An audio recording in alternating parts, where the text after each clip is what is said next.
Namaste, and welcome back to our channel, my dear Java enthusiasts. Today, we are diving into a super exciting and crucial topic for modern web development, Java Enterprise Edition JAX-RS REST Services. You might be wondering, what exactly are JAX-RS and REST? Well, JAX-RS, which stands for Java Application Programming Interface for RESTful Web Services, is a Java programming language application programming interface that provides support for creating web services according to the representational state transfer, or REST, architectural style. In simple terms, it helps us build powerful web services that communicate over the Hypertext Transfer Protocol, or HTTP, just like how your web browser talks to websites. We will explore how to define resources, handle different HTTP methods, and build a complete RESTful service. Get ready to unlock the power of REST with Java. Alright, let's begin with the core building block of any JAX-RS service, the resource class. Think of a resource as any data or functionality that your service exposes, like a user or a product.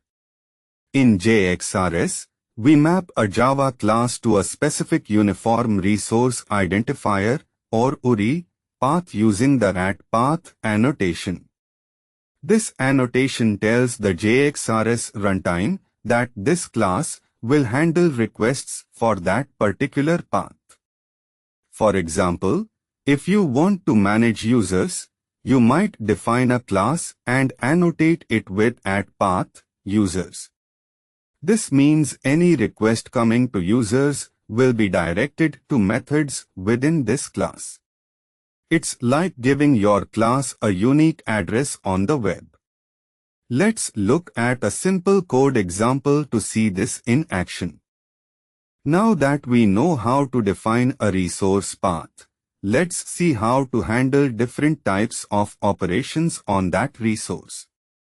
RESTful services primarily use standard hypertext transfer protocol methods like get, post, put, and delete for create, read, update, and delete operations, commonly known as CRUD. JAX-RS provides specific annotations for each of these, @get for retrieving data, @post for creating new data, @put for updating existing data, and @delete for removing data. We also use @produces and @consumes annotations to specify the media types, such as JavaScript object notation or extensible markup language, that our service can send or receive. For instance, @get @produces, application JSO means this method will respond to a GET request and produce JSO data. This makes our services very clear and standardized. Time for a practical example, my friends.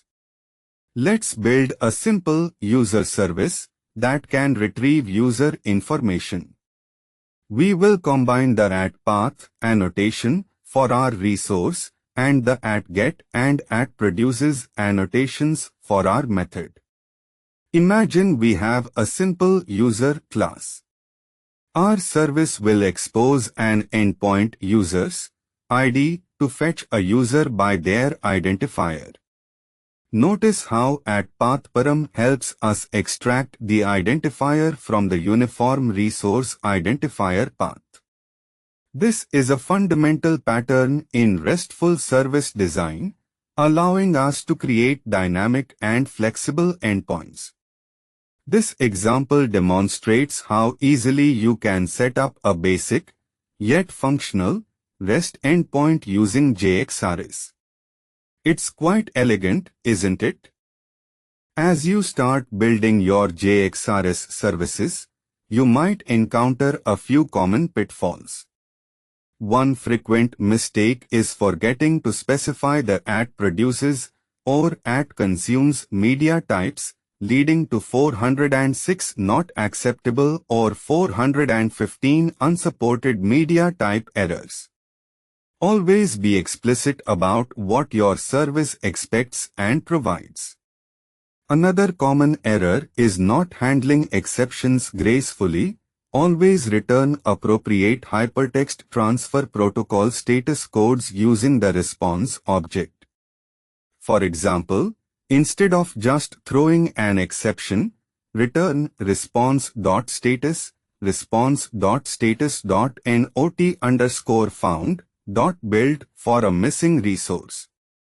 Also, avoid putting business logic directly into resource methods. Delegate it to separate service layers for better organization and testability. Following these best practices will make your services robust and maintainable. And there you have it, a quick yet comprehensive overview of Java Enterprise Edition JAX-RS REST Services. We started by understanding what JAX-RS and REST are, then learned how to define resource paths using @path. We explored how to map different hypertext transfer protocol methods like get, post, put, and delete using their respective annotations, along with @produces and @consumes for media types. We then put it all together with a practical user service example and discussed crucial common mistakes and best practices. Remember, practice is key. Try building your own simple RESTful services.